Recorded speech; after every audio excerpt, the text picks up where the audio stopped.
Just 2 weeks ago, BC's lower mainland was blanketed with snow. This week, it's broken records for the warmest January ever. And while many people are enjoying the milder conditions, the sudden change has also triggered flood warnings. The CBC's Zara Premji tells us how things are looking around Whistler.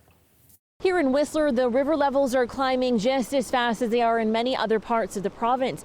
The community here is experiencing very similar conditions to their neighbors just 30 minutes north in Pemberton. Around this time most other years, we'd be talking snow, but instead it's flood watches and warnings that are top of mind for these communities right now. The state of local emergency that was initiated Tuesday afternoon remains in effect for the village of Pemberton.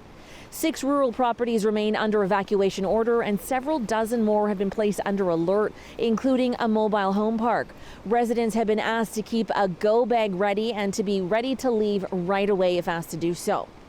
The Pemberton Airport is also under evacuation order. It looks more like a marina, though, appearing to be inundated.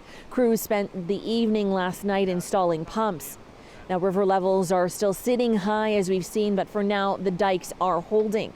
A flood warning also spans to the Squamish River. Now, the River Forecast Center says the last bit of this atmospheric river is expected to carry into Thursday, bringing with it, yes, this wet weather, snowmelt, and warm temperatures. The South Coast will be experiencing this into Thursday and potentially a few days further. Zara Premji, CBC News, Whistler.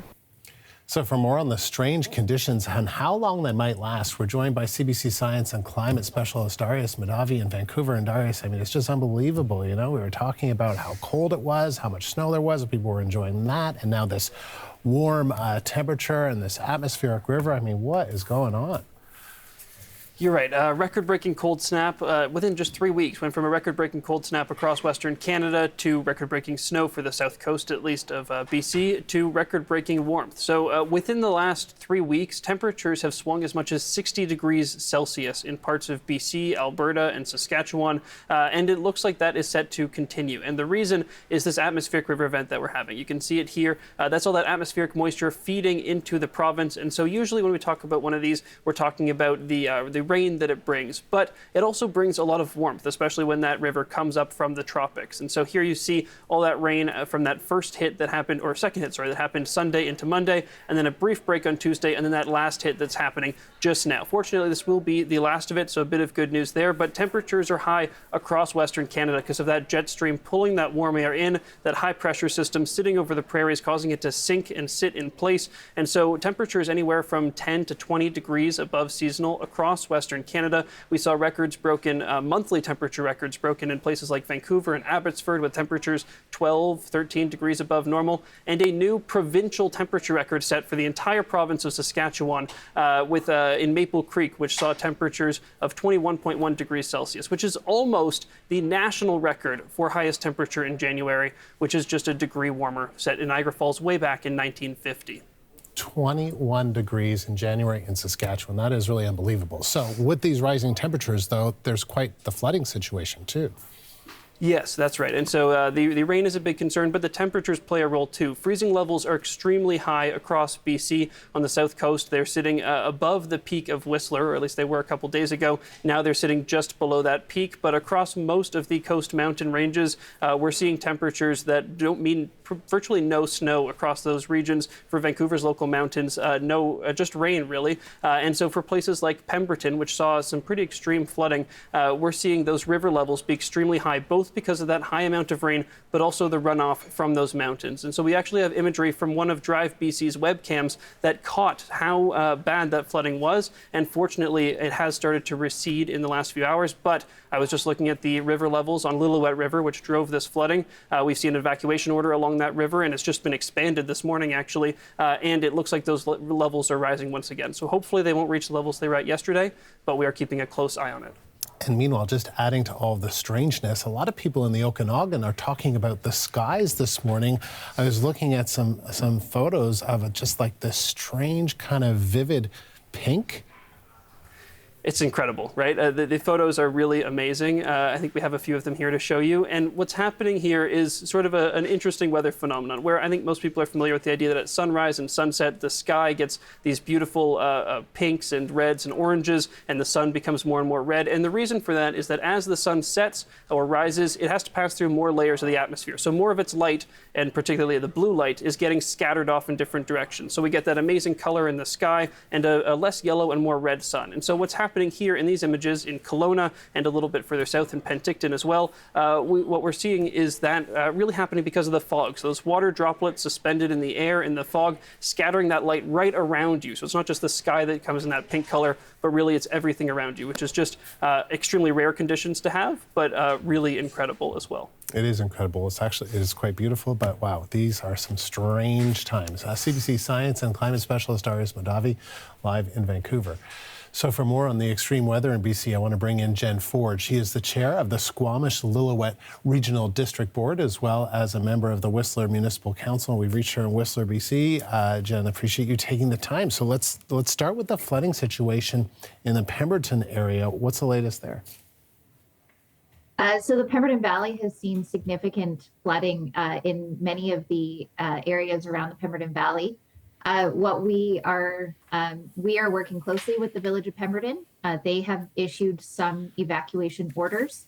We have issued 33 evacuation alerts. So what we're doing is we're asking people to be prepared to leave if they need to, but also to really think about if they have to shelter in place, to have the materials that they will need to do so for a few days. So rain is in the forecast for the next 2 days, right? Including an atmospheric river. So how is the district planning on mitigating further flooding? What we can do is we can work really closely with provincial ministries and with the Pemberton Valley Diking District. The Pemberton Valley Diking District has been really actively watching culverts, making sure that ditching and trenches are open and clear. And really watching the flood level rise, making sure that they know where the water levels are in each of the rivers that interact with our valley. So just to be clear on the numbers, there are a number of people that have had to evacuate their homes or could have to evacuate their homes? There are several properties in the Village of Pemberton. They have issued orders for I'm sorry, I haven't got the number of properties. It's not a large number, but nonetheless important to the people who have been evacuated and for their neighbors who are on edge and watching their neighbors' properties flooding. And so the Village of Pemberton has taken that step for those properties, and we have taken the step. And this is all based on active monitorings and ministry advice from EMCR telling us, where the water levels are. So we've issued evacuation alerts. They have issued a handful of orders. So Pemberton is on a floodplain, but how does the current flooding compare to flooding in years past? Unfortunately, we do have experience with flooding in the Pemberton Valley.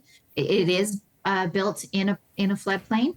We have significant diking infrastructure that we have managed and monitored as a whole valley for decades, and so this isn't new to us. What is new is the time of year. Typically, we see this type of flooding in the spring, and we see it in the fall. It is unusual to see it in January. Typically, it's frozen at this time of year, or we're seeing significant snow levels. And right now, what we're seeing is really warm temperatures, which is causing the rivers to flow higher than usual, and snow runoff to melt into those rivers as well. So we're really keeping an eye on the capacity for those rivers to absorb that water. Yeah, and so let's talk about that, because we're looking at some images here of what sort of look like really high river levels. What is the capacity for the rivers to absorb these high levels, and are you concerned over the next little while? Absolutely, and that's why we're taking these measures to alert the residents and the farmers in our community so that they're all prepared and that they know that, we're doing everything that we can to communicate with the community and to ensure that we're communicating up through the ministries so that we are getting the support and the resources that we need to mitigate any further damage to property, and most importantly, to communicate to people to keep people safe. Jen, appreciate you taking the time. Thank you. Jen Ford, the chair of the Squamish-Lillooet Regional District Board, as well as a member of the Whistler Municipal Council.